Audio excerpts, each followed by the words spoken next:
దేశంలో అన్ని చేంజ్ అయ్యాయి, మీ నగలు కూడా చేంజ్ చేయండి. మీ పాత నగకు గ్రాముకి 150 రూపాయలు ఎక్స్ట్రా పొంది కొత్త నగలు తీసుకోండి. అదే తక్కువ తరుగుకు మీ లలితలో మాత్రమే. కాక్రోచ్ పార్టీ ఆధ్వర్యంలో యువత చేస్తున్న పోరాటం ఫలించింది. యువత ప్రధాన డిమాండ్లు ఒక్కొక్కటిగా నెరవేరుతున్నాయి. నీట్ పేపర్ లీక్ బాధ్యత వహిస్తూ కేంద్ర విద్యాశాఖ మంత్రి ధర్మేంద్ర ప్రధాన్ రాజీనామా చేశారు. ధర్మేంద్ర ప్రధాన్ రాజీనామా చేయాలని గత నెల రోజులుగా కాక్రోచ్ పార్టీ ఆధ్వర్యంలో యువత, విద్యార్థులు ఢిల్లీలోని జంతర్ మంతర్ వేదికగా దీక్ష చేపట్టి ఆందోళన చేశారు. కేంద్ర ప్రభుత్వాన్ని 3 డిమాండ్లు కోరారు.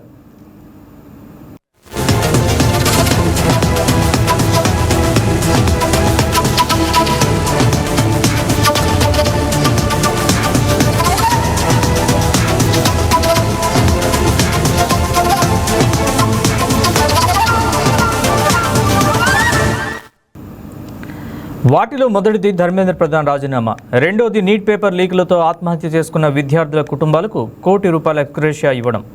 ఇక మూడోది కాంగ్రెస్ పార్టీ ఆధ్వర్యంలో చేపట్టిన నిరసనల్లో పాల్గొన్న విద్యార్థులపై పెట్టిన కేసులు ఎత్తివేయడం.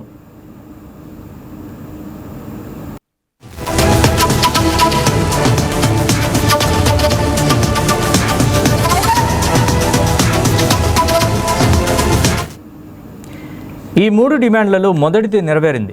మరో 2 డిమాండ్లపై కేంద్ర ప్రభుత్వం స్పందించాల్సి ఉంటుంది.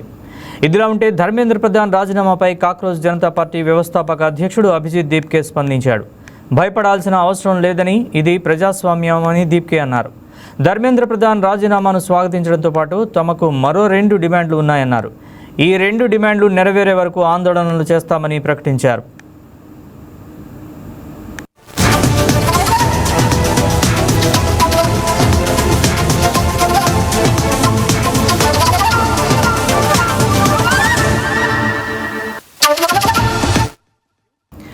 గత నెల రోజులుగా ఢిల్లీ జంతర్ మంతర్ వేదికగా యువత చేస్తున్న పోరాటానికి కేంద్రం తలొంచింది. నీట్ ఎగ్జామ్ పేపర్ లీకులకు బాధ్యత వహిస్తూ ధర్మేంద్ర ప్రధాన్ రాజీనామాతో ఢిల్లీ జంతర్ మంతర్లో విద్యార్థులతో పాటు దేశవ్యాప్తంగా యువత సంబరాలు చేసుకుంటోంది.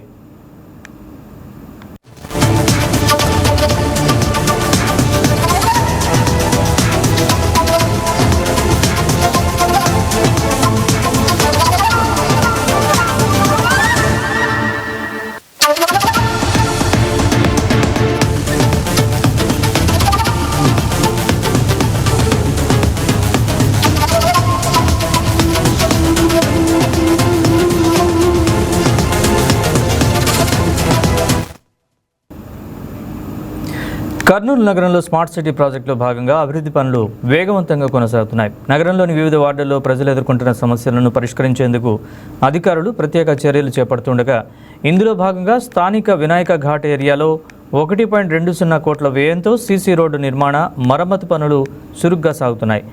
ప్రజలకు మెరుగైన రవాణా సౌకర్యాలు కల్పించే లక్ష్యంతో చేపట్టిన ఈ పనులకు సంబంధించిన పూర్తి వివరాలను మా ప్రతినిధి మురళీకృష్ణ అందిస్తారు. మురళి,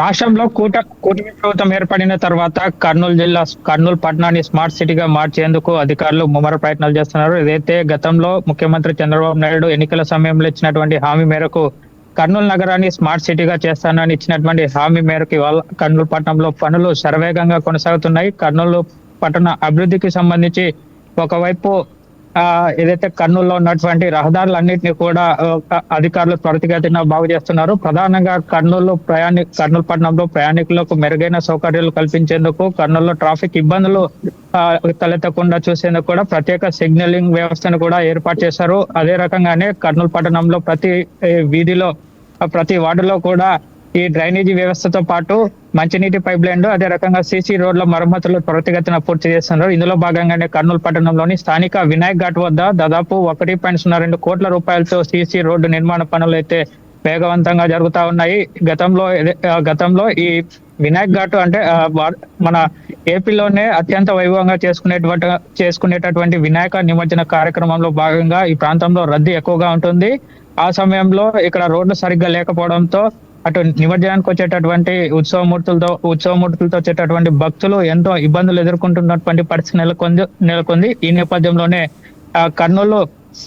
ఎమ్మెల్యే మంత్రి టీజీ భరత్ ప్రత్యేక చొరవతో ఈ నగరాన్ని అభివృద్ధి చేసేందుకు కూడా ప్రత్యేకంగా నిధులు కేటాయిస్తూ అభివృద్ధి పనులను పూర్తిగా చేస్తూ ఉన్నటువంటి పరిస్థితి నెలకొంది. ప్రస్తుతం కర్నూలు పట్టణంలోని వినాయక్ ఘాట్ వద్ద దాదాపు 1.02 కోట్ల రూపాయలతో 1 కిలోమీటర్ మేర సీసీ రోడ్ తో పాటు వినాయక ఘాట్ సుందరీకరణ పనులు కూడా వేగవంతంగా జరుగుతున్నటువంటి పరిస్థితి నెలకొంది. ప్రధానంగా కర్నూలు నగర నడిబొడ్డున ఉన్నటువంటి ఈ కేసీ కెనాల్ ప్రాంతంలో అదే రకంగానే అటు కొత్త బస్టాండ్ దేవనగర్ ప్రాంతానికి వెళ్ళేటటువంటి ప్రయాణికుల సౌకర్యార్థం సీసీ రోడ్లను కూడా ఏర్పాటు చేశారు. సీసీ రోడ్డు ఒకవైపు పూర్తవుతుంది, మరోవైపు ఇటు వినాయక ఘాట్ ప్రాంగణం అంతా కూడా సీసీ రోడ్ తో పూర్తిగా రూపురేఖలు వినాయక ఘాట్ రూపురేఖలు కూడా మార్చున్నటువంటి పరిస్థితి నెలకొంది.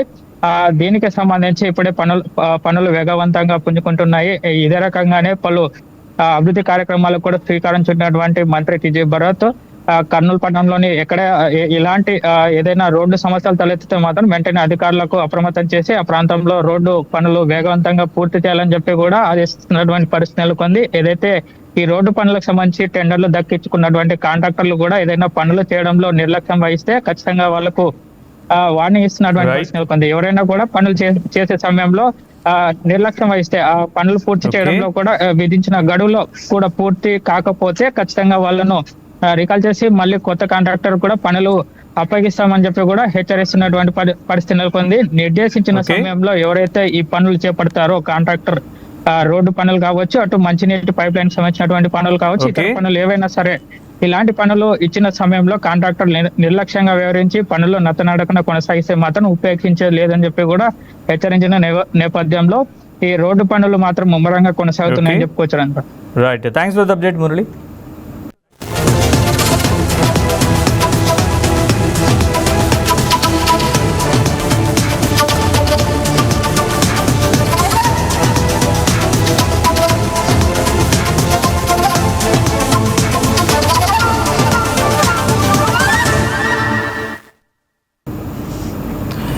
రాష్ట్రంలో తక్కువ వర్షపాతం, గోదావరి నదిలో గణనీయంగా తగ్గిన ప్రవాహాల నేపథ్యంలో తాగునీటి అవసరాలకు తొలి ప్రాధాన్యత ఇస్తూనే రైతులకు సాగునీటి కొరత రాకుండా ప్రభుత్వం అన్ని ప్రత్యామ్నాయ చర్యలు చేపడుతోందని జలవనరుల శాఖ ఇంజనీరింగ్ చీఫ్ కె నరసింహమూర్తి తెలిపారు. ధవళేశ్వరం ఇరిగేషన్ కార్యాలయంలో గోదావరి నదీ ప్రవాహ పరిస్థితులు, సాగునీటి సరఫరా, తాగునీటి లభ్యతపై సమావేశం నిర్వహించారు. మరింత సమాచారాన్ని తూర్పుగోదావరి జిల్లా నుంచి మా ప్రతినిధి వర్మ అందిస్తారు. వర్మ, చెప్పండి.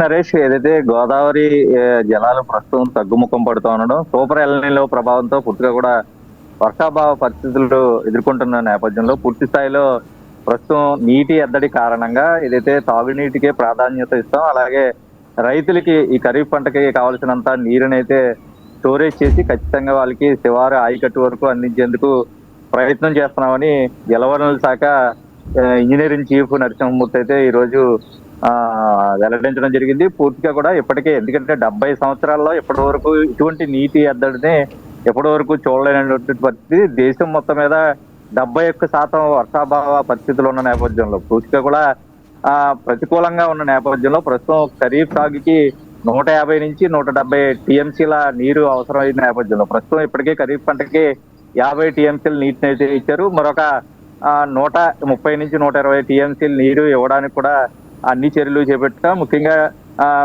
డెడ్ స్టోరేజ్ లో ఉన్నటువంటి ఏదైతే మహారాష్ట్రలో జైక్వేడ్, అలాగే తెలంగాణకు సంబంధించి శ్రీరామ్ సాగర్ ప్రాజెక్టు పూర్తిగా కూడా ప్రస్తుతం అక్కడ కూడా డెడ్ స్టోరేజ్ ఉంది. ఎక్కడా కూడా వర్షాభావ పరిస్థితులు లేవు. దాని కారణంగా నీటి ఎద్దడి అయితే ఉంది. అవసరమైతే ప్రస్తుతం ఒడిశా ప్రభుత్వంతో సమన్వయం చేసుకుని పూర్తిగా కూడా 14,700 క్యూసెక్ల నీటిని ప్రస్తుతం తీసుకురొచ్చేందుకు పూర్తిగా సీలేరు రిజర్వాయర్ నుంచి ప్రస్తుతం తీసుకుంటూ ఈ ఏదైతే కాకినాడ జిల్లాకు సంబంధించి తూర్పుగోదావరి జిల్లా అలాగే విశాఖపట్నానికి ప్రస్తుతం తాగునీటి ఎద్దడి అయితే తొలి ప్రాధాన్యత దానికి ఇస్తాం. అటు తర్వాత ఖరీఫ్ పంటకి పూర్తి స్థాయిలో నీటిని అయితే అందిస్తామని ఇంజనీరింగ్ చీఫ్ జలవనరుల శాఖ నరసింహమూర్తి అయితే తెలియజేయడం జరిగింది. అయితే 2027 జూన్ వరకు కూడా తాగునీటి ఎద్దడి లేకుండా ప్రయత్నాలకి అయితే ముందు చూపుగా చర్యలు అయితే చేపడతా ఉన్నాం. వచ్చే సంవత్సరానికి కూడా కొత్తగా ఇక్కడ, ఎందుకంటే వర్షాభావ పరిస్థితులు గత సంవత్సరం పోలిస్తే జూలై నాటికే 120 టీఎంసీల నీరు ఇప్పటికే జలాశయాలన్నీ కూడా నిండుకొండలా మారినటువంటి పరిస్థితుల్లో గతంలో దిగువకి సముద్రంలో కూడా జలాలు విడుదల చేసే వాళ్ళం. అయితే ఇప్పుడు ప్రస్తుతం ఆ పరిస్థితి లేదు. పూర్తిగా కూడా ఈ ఎల్నినో ప్రభావం మరొక 25 రోజుల పూట కూడా కొనసాగే అవకాశం ఉంది. కాబట్టి ప్రస్తుతం నీటి ఎద్దడి లేకుండా అయితే అన్ని చర్యలు తీసుకున్నాం. దాని గురించి ఎవరో ఆందోళన చెందవలసిన పని లేదు. అయితే కాకినాడ మెట్ట ప్రాంతానికి మాత్రం ఈ ఖరీఫ్ సాగుకి సంబంధించినంత వరకు నీటిని అందివ్వలేమని కూడా ఆయన చెప్పారు. ముఖ్యంగా ఆరుతడి పంటలను ప్రోత్సహించాలి, అంతర పంటలను ప్రోత్సహించాలి. పూర్తిగా శివారు ఆయకట్టు భూములు ఉన్నటువంటి రైతులందరూ కూడా అలా అయితే భూమి సారవంతం కూడా అవుతుంది, పంట దిగుబడి కూడా పెరిగే నేపథ్యంలో నీటి ఎద్దడిని ఎదుర్కోవడానికి అదొక ప్రధాన చర్యగా అయితే అందరూ రైతులు భావించాలని చెప్పి కూడా చెప్తున్న పరిస్థితి అయితే ఉంది. అయితే విశాఖపట్నం జిల్లాకి సంబంధించినంత వరకు ఇటు తూర్పుగోదావరి, కాకినాడ జిల్లాకి అత్యధిక ప్రాధాన్యత తాగునీటి కోసం ఇస్తూ ఉన్నాం. రాబోయే రోజుల్లో పుట్టుక కూడా ఒక వర్షాభావ పరిస్థితులు వర్షాలు పడితే కనుక ఖచ్చితంగా నీటి నిల్వలు చేసి ప్రస్తుతం ఏదైతే సీలేరు రిజర్వాయర్ నుంచి నీటిని తీసుకుంటా ఉన్నామో అలాగే పోలవరం డ్యామ్ నుంచి కూడా ప్రస్తుతం నీటిని తీసుకునేందుకు కూడా చర్యలు చేస్తాం. మరీ తాగునీటి ఎద్దడి వస్తే కనుక పోలవరంలో ఉన్నటువంటి ఎగువ కాపర్ డ్యామ్ లో ఉన్నటువంటి నీటిని కూడా పూర్తిగా వినియోగంలోకి తీసుకుని తాగునీటిని ఎద్దడిని ఎదుర్కొనేందుకు అన్ని సన్నాహక చర్యలు చేస్తాం. ప్రజలెవరూ ఈ తాగునీటి ఎద్దడికి కానీ ఇప్పుడు వేసినటువంటి ఖరీఫ్ పంటకు కానీ రైతులు ఆందోళన చెందాల్సిన పరిస్థితి లేదని ఆయన అయితే వెల్లడించడం జరిగింది. నది right Varma, thanks for the update.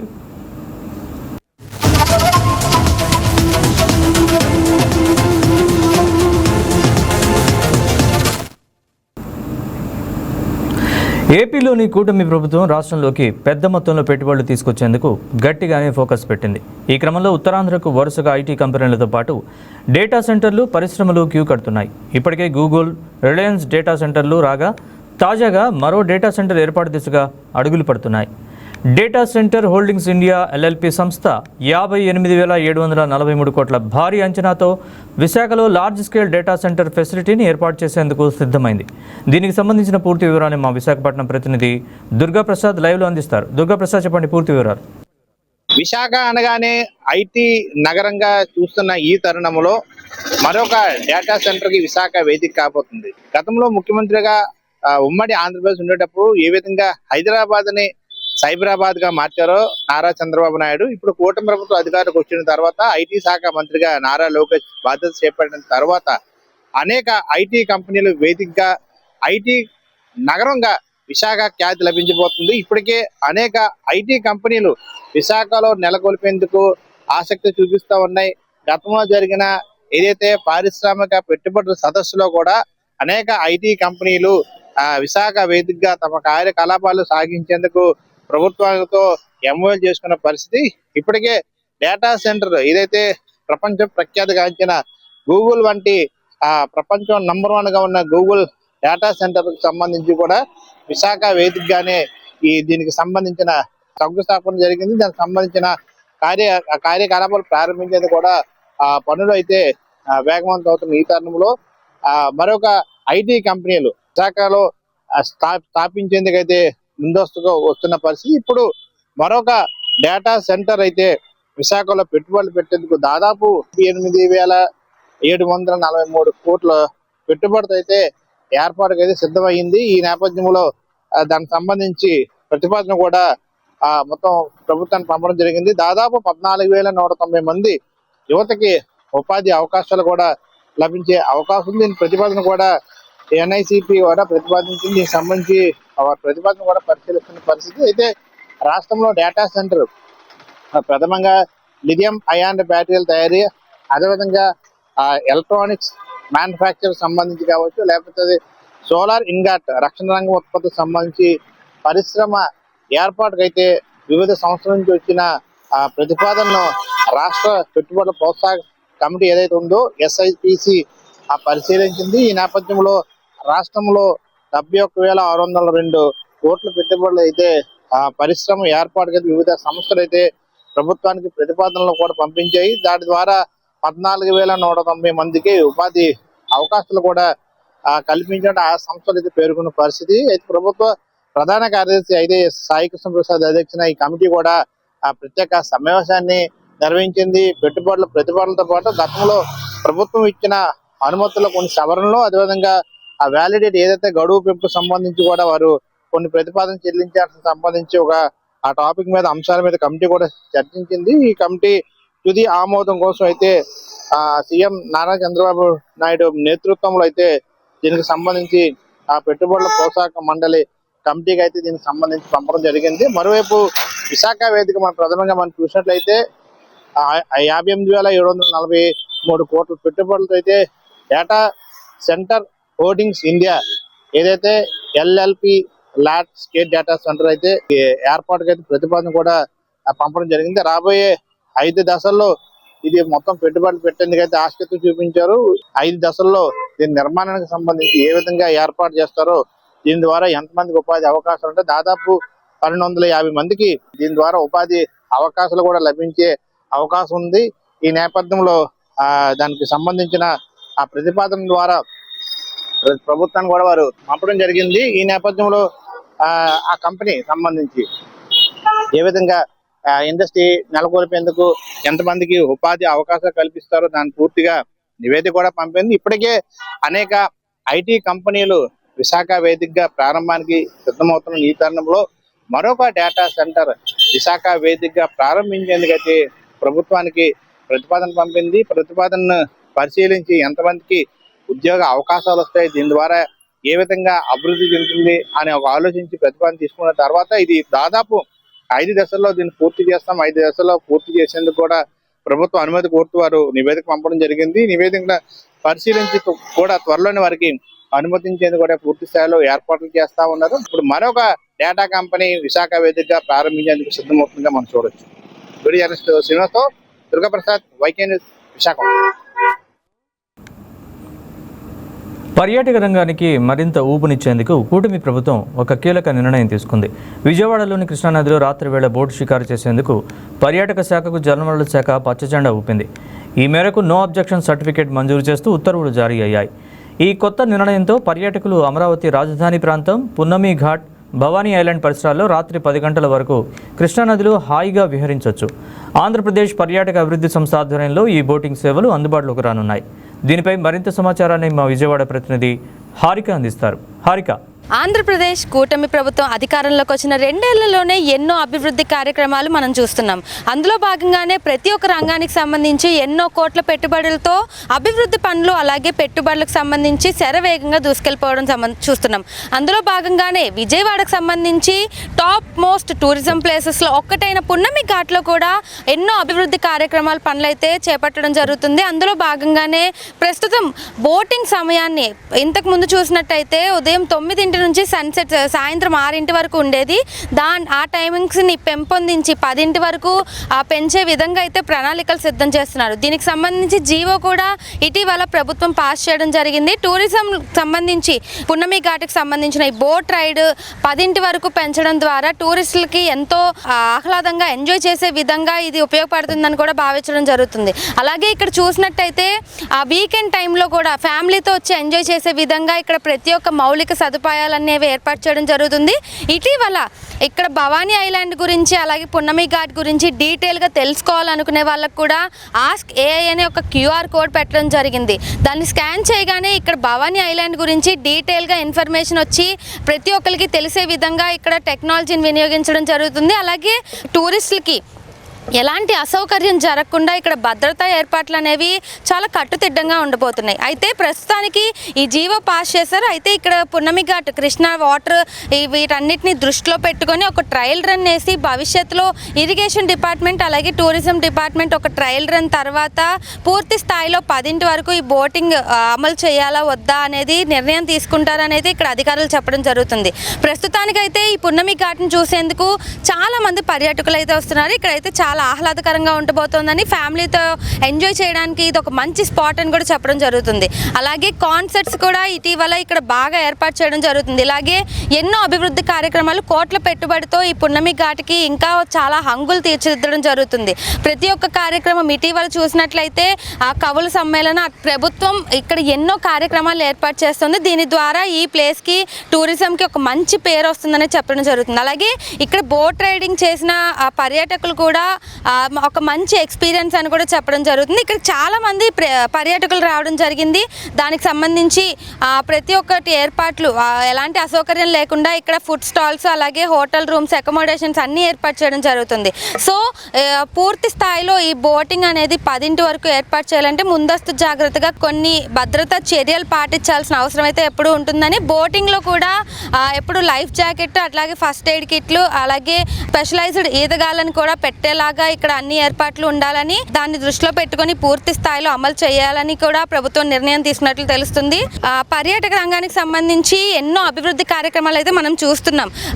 కోట్ల పెట్టుబడితో వెచ్చించి చాలా డెవలప్మెంట్ అనేది చేస్తున్నారు. సో ఒక పర్యాటక రంగంలో కూడా ఎన్నో డెవలప్మెంట్స్ అనేవి మనం కళ్ళారా చూడడం జరుగుతుంది. సో వచ్చిన వాళ్ళకి కూడా ఎంతో ఆహ్లాదకరమైన ప్రాంతంగా, ఇలా ఇతర ప్రాంతాల నుంచి కూడా వచ్చి ఇక్కడ ఎంజాయ్ చేసే విధంగా ఈ టూరిజం అనేది ఇంకా భవిష్యత్తులో పెరగబోతుందని కూడా చెప్పడం జరుగుతుంది. ఓన్లీ బోటింగ్ మాత్రమే కాకుండా బోట్ రైడింగ్స్ ఇంకా చాలా అందులో ఇంకా చాలా వెరైటీస్ ఏర్పాటు చేసే విధంగా కూడా ఉండేలాగా ప్రణాళికలు అయితే సిద్ధం చేస్తున్నారు. దీనికి సంబంధించి పూర్తి స్థాయిలో ఇంకా వివరాలు అనేవి విడుదల చేస్తామని కూడా చెప్పడం జరుగుతుంది.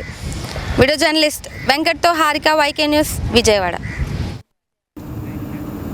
ఒకప్పుడు నడివీధుల్లో అలా కదిలి వస్తుంటే వాహనాలన్నీ తప్పుకునే పరిస్థితి. రోడ్డు మీద రయ్యమని పరుగులు తీస్తూ ఉంటే కళ్ళు పెద్దవి చేసి చూసే స్థితి. కానీ ఇప్పుడు ఏవి నాటి వైభోగములు, ఏవి నాటి కళాకాంతులు ఆర్భాటంగా మొదలై అలంకారప్రాయంగా మారి చివరకు చెత్త వాహనాల పక్కన గమ్మున నిల్చున్న పరిస్థితి. ఇది తిరుపతిలోని 2 అంతస్తుల బస్సు కథ. సుమారు 2.5 కోట్లు ఖర్చు చేసి తీసుకొచ్చిన డబుల్ డెక్కర్ బస్సు ఎందుకు డంపింగ్ యార్డ్కి చేరింది? లోపం ఎక్కడుంది?